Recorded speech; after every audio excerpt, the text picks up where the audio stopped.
எல்லாருக்கும் வணக்கம். Welcome to little info with Sudha Srinivas presenting நெஞ்சோடு நிம்மதி. இன்றைக்கி நான் உங்களுக்கு ரொம்ப முக்கியமான விஷயம், எல்லாருக்கும் ரொம்ப தேவைப்படுற ஒரு விஷயத்தை பற்றி தான் பேச போகிறேன். சந்தோஷம், ஹாப்பினஸ். இதுக்கு தானே நம்ம எல்லோரும் எப்போவும் கஷ்டப்படுறோம். இது வெறும் ஒரு ஃபீலிங் மட்டும்தானா? கண்டிப்பாக இல்லை. It is also a science. அது என்ன சயின்ஸ்ன்னு பார்க்கலாமா குவிக்காக? நம்ம பிரெயினுக்குள்ளே நிறைய ஸ்பெஷல் கெமிக்கல்ஸ் ஜென்ரேட் ஆகிட்டே இருக்குது, ப்ரொடியூஸ் ஆகிட்டே இருக்குது, ரிலீஸ் ஆகிட்டே இருக்குது. அண்ட் அதுக்கு ஹாப்பி ஹார்மோன்ஸ்ன்னு பேர். அதில் ஃபர்ஸ்ட் ஒன் எதுன்னு பார்த்தீங்கன்னா டோப்பமைன்னு பேர். அதுக்கு இந்த கெமிக்கல், இந்த ஹார்மோன் நம்மளை ரொம்ப சந்தோஷப்படுத்தும். நம்ம புதுசாக ஏதோ அச்சீவ் பண்ணும்போதோ இல்லை ஒரு புது டாஸ்க் நம்ம கம்ப்ளீட் பண்ணும்போதோ நம்மளுக்கு இது நிறையவே சுரக்கும். ஸோ நம்மளுக்கு நிறைய மோட்டிவேஷன் கொடுக்கறதும் நிறைய நல்ல விஷயங்களை பண்ணுறதுக்கு தூண்டுறதும் கூட இந்த டோப்பமைன் தான். அடுத்தது பார்த்தீங்கன்னா செரோட்டோனின் அப்படின்றது தான் அடுத்த ஹார்மோன். இது நம்மளை ரொம்ப காமாக பீஸ்ஃபுல்லாக வைக்கும். இப்போ நீங்கள் மார்னிங் சன்லைட்டில் எழுந்துக்கும் போதோ இல்லை ஒரு சின்ன வாக் போகும்போதோ, இந்த பீச் சைட்லெல்லாம் வாக் போகும்போது எவ்வளோ ரிலாக்ஸிங்காக இருக்குது. நிறைய நம்மளுக்கு பாசிட்டிவ் தாட்ஸ் வரும்போது இந்த மாதிரி சமயங்களில் இந்த செரோட்டோனின் அதிகமாக ரிலீஸ் ஆகுது நம்ம பாடியில். அது மட்டும் இல்லாமல் this will also regulate our mood. இந்த செரோட்டோனின் நம்மளோட ஸ்லீப் சைக்கிளை ரெகுலேட் பண்ணும், நம்ம டைஜஷனை ரெகுலேட் பண்ணும். And it is very important for wound healing. நம்ம காயங்களை ஹீல் பண்ணுறதுக்கும் இது ரொம்ப முக்கியமானதாக இருக்குது.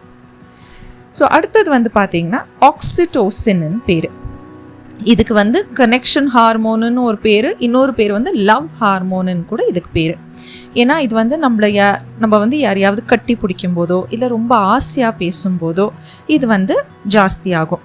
ஸோ இது நம்மளோட ட்ரஸ்ட் லெவல்ஸை ஜாஸ்திப்படுத்தும். நம்மளோட ஸ்ட்ரெஸ், ஆன்சைட்டி எல்லாம் ரொம்பவே கம்மி பண்ணும் அப்படின்னு சொல்கிறாங்க.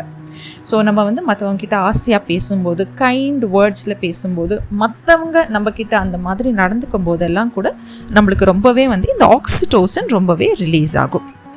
அடுத்தது பார்த்திங்கன்னா என்டார்ஃபின்ஸ். ஸோ இது நம்ம உடம்பில் இருக்கிற நிறைய வலிகளை குறைக்கும், நம்மளோட சந்தோஷங்களை அதிகரிக்கும். அதனால தான் இதுக்கு நேச்சுரல் பாடி பெயின் கில்லர்ஸ் அப்படின்னு பேர் என்டார்ஃபின்ஸ்க்கு. ஸோ இது நம்ம உடம்பில் பெயின் சிக்னல்ஸை குறைச்சி நிறைய நம்மளுக்கு சந்தோஷத்தை கொடுக்கும்.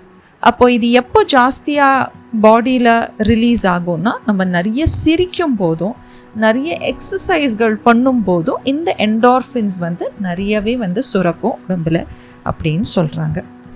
ஸோ இந்த ஹாப்பினஸ்ன்றது நம்ம உலகத்தில் வெளியில் மட்டும் இல்லை, நம்ம தலைக்குள்ளே, நம்ம பிரெயினில் எவ்வளோ இருக்குது பார்த்தீங்களா? ஸோ இதெல்லாம் இந்த விஞ்ஞானம் என்ன சொல்லுதுன்னா, இட் இஸ் நாட் ஜஸ்ட் சந்தோஷம் வெளியிலேருந்து எடுத்துக்கிறது, அது வாங்கினா வருது, இது வாங்கினா வருது, இல்லை. It is also all the small habits that creates big happiness. ஒரு நல்ல தூக்கம், ஒரு நிம்மதியான தூக்கம், ஒரு டீப் ப்ரீத், ஒரு gratitude, kind words to yourself and to others. So நம்ம இதெல்லாம் பண்ணும்போது ஒரு சின்ன சிரிப்பு, ஒரு நிம்மதியாக ஒரு 5 minute வாக், ஸோ இதெல்லாம் பண்ணாலே நம்ம உடம்பில் இருக்கிற இந்த ஹாப்பி ஹார்மோன்கள், இவ்வளோ நேரம் நான் சொன்னது எல்லாமே அதிகமாக சுரக்கும் அப்படின்னு விஞ்ஞானமே சொல்லுது. So thanks someone, breathe slowly, ஒரு சின்ன smile, walk peacefully for 5 minutes, because happiness is not a destination, it's a daily practice. நெஞ்சோடு நிம்மதி with Sudha Srinivas. Please subscribe பண்ணுங்க.